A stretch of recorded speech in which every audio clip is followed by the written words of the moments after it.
Hey guys, in this video, I will show you how to connect your domain in Hubspot.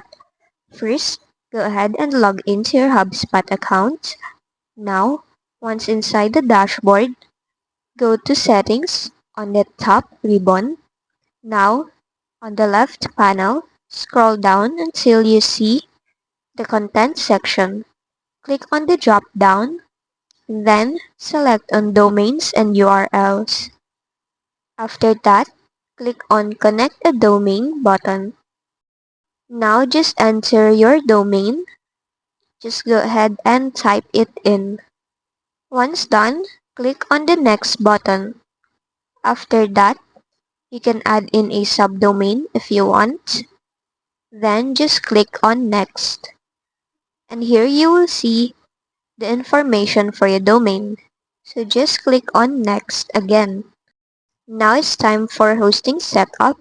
So go ahead and click on the checkbox beside I understand. Now, go ahead and sign in or share the setup link or set up manually your hosting. For here, I'm going to sign in. So now just go ahead and log into your hosting provider. After that, you can go ahead and click on this check again button. And that's just basically it. That's how you connect your domain in HubSpot. If this video helped you, don't forget to like, subscribe, and hit the bell icon for more tutorials.